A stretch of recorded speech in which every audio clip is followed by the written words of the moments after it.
Simon Harris says that Ireland's immigration system has strict rules because the government is issuing deportation orders all the time. But this is totally misleading, and here's why. This is Ben Scallan and you're watching Gript Media.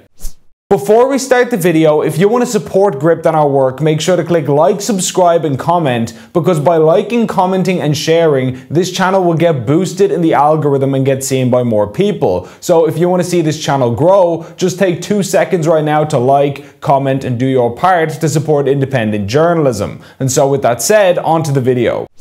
Did you know that despite what you may have heard, Ireland is actually very tough on border controls and illegal immigration? That's right, it's true. Just ask Acting Justice Minister Simon Harris as he attempts to disprove the idea that Ireland's border is actually made out of Swiss cheese. As reported by the Irish Independent last week, Simon Harris says state is deporting people every single month, including nearly 130 people in January.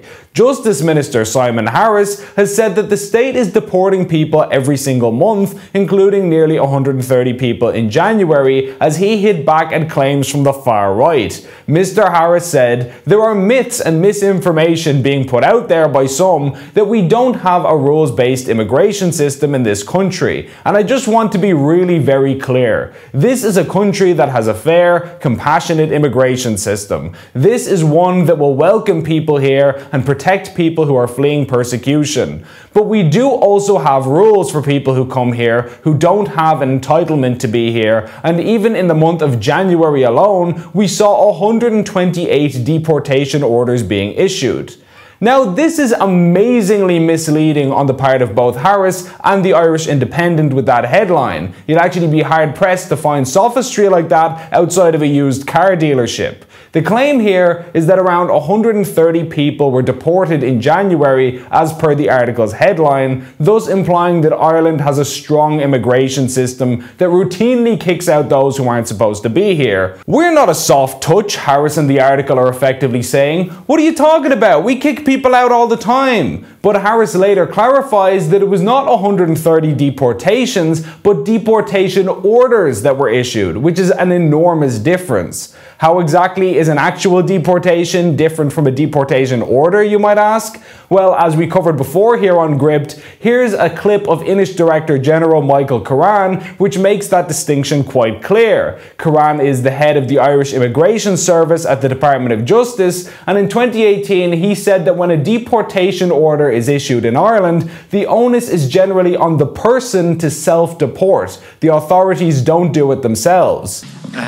Now, I'd have to say that a deportation order, when issued, the obligation is on the person to remove themselves from the state. He later went on to explain that he doesn't know how many actually do self-deport because the government doesn't have exit checks. So the obligation is on people to remove themselves from the state, and many people do.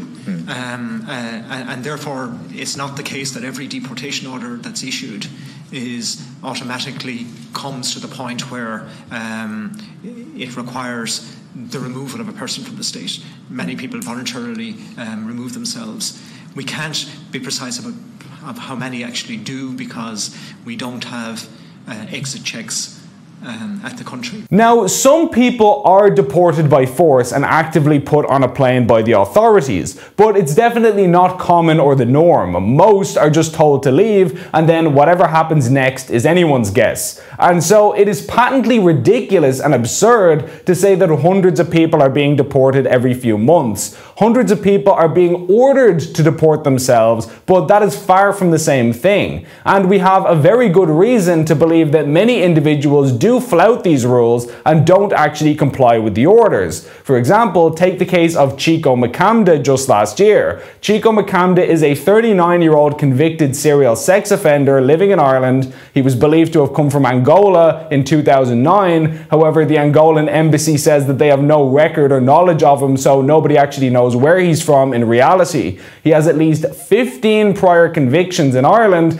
and is guilty of physically assaulting multiple women, punching one woman in the stomach repeatedly. He's also guilty of sexual assault, false imprisonment, exposing himself to teenage girls, masturbating in public, robbery, and more. However, after being sentenced to 7 years in prison, he was released after only 4.5 years on the condition that he self-deport and leave the country voluntarily within 2 weeks of his release. So they just let him go. Now, what do you think happened at this point? Do you think he respectfully left within the given time to comply with Irish law, which by the way is the same law that he had repeatedly broken for years, which is how he ended up in jail to begin with? Well, not quite. In April of 2022, after a brief investigation, I actually found him wandering around brazenly in Dublin in broad daylight 2 months after he was supposed to leave the country. And despite what you may think, I am not in fact Batman or James Bond. It was not difficult to find this guy using rumours on Twitter and a tiny bit of legwork. So if a random bozo like me can do it, then anybody could have realistically. And yet it took the Irish authorities with their billions of euros and armies of staff months after that report was released to rearrest this guy and jail him again. So what possible reason is there for letting an easily findable violent sex offender wander free despite being under court orders to leave the country? Why would this be allowed to happen except for the fact that authorities don't actually care that much and aren't motivated to find such people? And this isn't an isolated incident either, mind you. Before on Gript, we covered how in May of 2020, the Irish media told of a, quote, Brazilian murder squad, that's their term, not ours. This group of 4 Brazilian nationals were intercepted by Gardaí while allegedly trying to kill a traveller in Clara, County Offaly. They admitted to wielding submachine guns and sawn-off shotguns, and as reported by Extra.ie at the time, a senior source told the Mail if these men had opened fire with a submachine gun up in that housing estate, it could have been absolute carnage considering all the families based up there. There could have been dozens of casualties.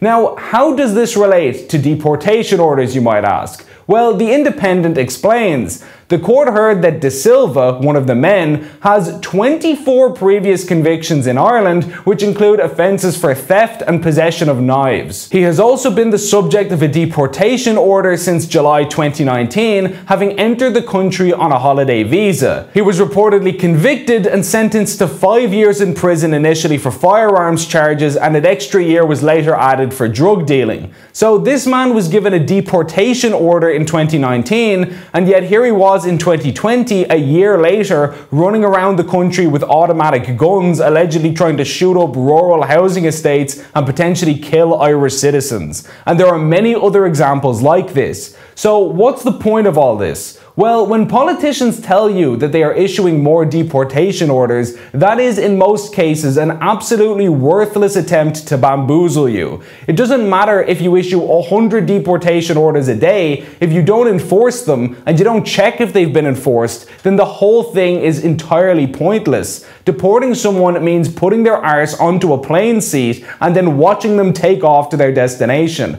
not handing them a piece of paper and telling them, hit the road, Jack. That's obviously a nonsense solution. I suppose ultimately it's hard to see why a government that granted citizenship to tens of thousands of illegal migrants would suddenly turn around and be tough on borders. The sooner people start copping on to these word games that politicians play, the faster we can actually start to meaningfully address some of these problems and not just pay lip service to them. Please like and share this video, and if you enjoyed it, please consider signing up for a monthly donation via the link on screen to help us produce more content like this. Alternative media like Gript needs all the assistance it can get, and every donation goes a long way. As always, thanks for watching.